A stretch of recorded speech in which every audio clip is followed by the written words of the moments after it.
عجبسنا قوان قاعدتid oo miisaankan iyo baruurtan kugu taala aad meesha ka goysid wax kasta oo tijaabisay haddana wax allaale wax isbedela oo aragtay ma jirto waxa bilowday exercise yo joojinki iyo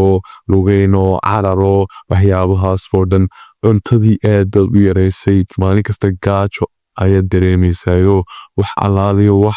ka dhimayana ma erkisid why uu isbedel u yimi waayo haddii aan jimkiyo cararkiyo cuntadiina aad u yareeyay waxba aan cunaynba maahaba maalinta dhan waayo marka why miisaan wali iga dhalway anigu waxaas oo dhan sameeyay haddaba haddii dhibaatadu taa tahay oo doonayna tishadkaada xisaabin iyo step counting iyo waxyaabahaas oo dhan aanad xisaabiyin waxyaabaha aanad gelin inta sida u eegtid waxaad eegtaa waxyaabaha cunis waxyaabaha aad cunaysid oo waxa kuu keenay amba miisaanka inuu kuu kordho amba inaad waxaa ka dhacdad amba miisaanka inuu kaco kolbeedka uu ku yahay amba miisaan saa'idi wuxuu doonto baa ha noqdo edafka uma garaasa haddaad xitaa igu odhanaysid 5 waqti baan cunay miisaan iguma kordhiyo amba 2 waqti baan cunay miisaanku uu sii kordhiya sababteedu waxa weeye waxa aad cunaysid laftarkeeda ay wax ka siin sac damban dajiyo 9 waqti baan cunayo 7 waqti oo maanta cunaa waxyaabaha marka teen lagu imanayo wallahi bilaa saabo hebel habayniyo ninkan bay insan oranayno bro sa u shaqeyso إذا مركز تريد لو وقتي كي تعمل هذا الميزان كني ويقوم قايل الله وك أبي سينيو لما مني لو ضرب بكرة إنسان إنسان ورا was no سا عروش برو ليك لو ذا وقتي كذي تعمل معقول ما أنا لو وقتي هذا أنا يا ميزان ودي كوبيرة وجنازة وكم بتشرد وهاي أبغى كذا الهاي وجنازة لكن أرت مالته العادي جوالة واحد أذكر شيء سي أو aanad ka baxbaxayn waa inaad sawaysaa waxaas waxa laga wadaa diet yatibow hay ni kweliba blami fucking usiba ala shidayso xagani ka dibnayo simeedo ku qabta iyo diet ku xawayaan inaad bamtid waxa aad ugu tala gashay waliba xil gaar ah inta uu hadafkaagu socdo dee doosina miisaan lubisid inta aad miisaanka ka gaadhisid aad doonaysid hadda doosina miisaan kordhisid inta ka gaadhid miisaanka marka dietku markuu isla fahmeen uu yahay wax markaad bilowdid aanad wax allaale wax kale oo soo garin ka meesha aan jirin ay xaaskaagii tahay dee aanay ahayn inaad gabar labaad adoon qabin haddana aad soo gelisid meesha oo aad xagga soo qabanaya xaqna loo leeyahay nuudida soo haya wakaano soo kale diet kuwa gabadhaadi maanta sida aad u bilowdid bay guursatay okay haddii wax kale aad bilowdid cheater baad tahay asheesh baad tahay marka haddaba diet si soo fahmay waxyaabuu yahay sidee haddaba loo sameeyaa diet ana ku sheegay ku jooga bow kalori inka kala miisaanka aad doonaysaa hadafka waxa weeye inaad miisaanka kordhisid miisaanka aad kordhinaysid cunto badan baad ku soo kordhinaysaa noloshaada Soomaa cuntada badan inka kala hataa 5 waqti oo cuntada amba 6 waqti 6da waqti cuntada cusub noqota cunto de waxay kugu beenaysaa badan tahay sida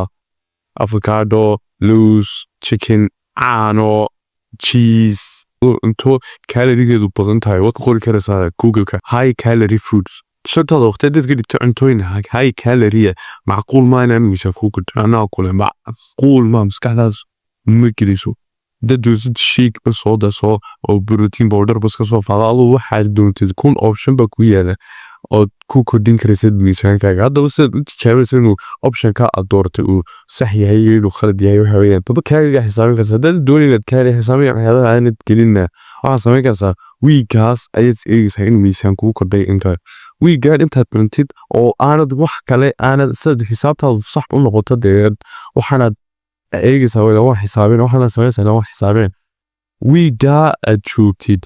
وح كلام عرس أنا هاي بتاعت كاس قرتي ماشي قرتي هدي ميسان كالدوجين سنوا عكس كده لو وقتي بدي كان صار لو وقتنا ونقضوا وقتي كود أنت لو كالوريا وقتي دمبنا أنتو إن هاي بروتين ساعد دمرو قفيه وحيابها يعني أولو بيمقراسة نصلي لبنا هاي بروتين كالكليكتي labada waqti baad luminaysaa hadafkaaguna waxa weeye inaad miisaanimisid amba ilaa la waqtiga hay kaloriga ay cunaysaa weliba hadafkaaga waxa weeye inaad miisaan kordhisid miisaanka luminaysaa ama miisaanka aad yareynaysa diet baa u samaysay sida caadiga dietka aad u samaysay wax kale aan ahayn dietka waxaad qoratay ayuunbaad cunaysaa intaa u dhaxaysa wiigaas miisaankaaga waxaad qiyaastay maalintii koowaad was eegtay miisaankaadii maalintii ugu dambeysana miisaankaygii bas eegaysa weli daar kula darso haddii aad miisaanka aragtida soo kacayaanba uu yaraanayaanba uu kacayaanba uu yaraanayo miisaan kacitaanka yaraanta waxaa keenaya dee kaadida ku jirta jirkaaga xaadka ku jira jirkaaga cuntada ku jirta jirkaaga biyaha ku jira jirkaaga waxyaabahaasoo dhan ayaa isbebedelaya magana sababta miisaanka maalina u noqonayo 57 maalina u noqonayo 70 oo 5 kg ama 3 kg ama 2 kg ka baxbaxayo sababta maalintii hore soo dhegsay maanta uma dhegsan dadka xaraasita miisaanka muxuu dhacay maalintii hore soo dhegsantay maanta uma dhegsanto haddaad ka xaraasita miisaanka muxuu kacayna maanta soo dhegsantay maalintii hore wad gaajoonaysa taas way alooshaada oo maran amba jirkaaga oo maran mar intaad iswada qiyaastid oo sidaas ku eegtid wiig hadaan haddana sidaa adoo maran oo alooshaadii mariyey oo wax saxara amba wax kaadiya amba wax cunta aan ku jirin haddana istaag labada jeer baa ismiisaan taasaad ku xalin karaysaa wiigaa markaad taa samaysay dee waxaad ogaan karaysaa amba dietka inuu wanaagsan amba dietka ruuxiyey hadduu xiyey haddana mid kala bilow ilaa aad ka arkaysid inuu miisaan dhimitaan wado dietada way kala wanaagsan yahay magaranaysaa dietka ugu wanaagsan waa kaa haddii aad miisaan luminaysid wiigii kaa luminayaa 0.5 kg yani 0.5 na waxaan u jeedaa kg kala barhkii miisaan haddaad kordhinaysidna 1 kg amba 0.5 kg kuu kordhinaya saasay dietada ugu wanaagsan yahay magaranaysaa dietka ugu wanaagsan 0.5 kg gu kaa luminaya wiigii dietka ugu wanaagsan xagga kordhitaankana 0.5 kuu kordhinaya marka xanaaqan aduu haddii aad 3 kg aba 70 kg aad gayngarey weyday hal wiig oo keliyata aad ku heli weyday hal wiig oo keliyata tasaa waxaa mushkilayn caayirbad waxa lagu wadaa magaranaysaa haddaba intaas ayaa lagu sameeyaa diet wanaagsan dad doonaysa inaad diet wanaagsan samaysid formulada yare aan imika videoga maanta oo dhan aan bilada aan guriyey oo afkaygu iska dhaqaaqay formulada yarun raac danaadid wixii aadi adno maastida daawata videoga aan ku dhigi karayo ma hayo thank you bro saa ii support kaysay ilaahay adnaan ku support karee thank you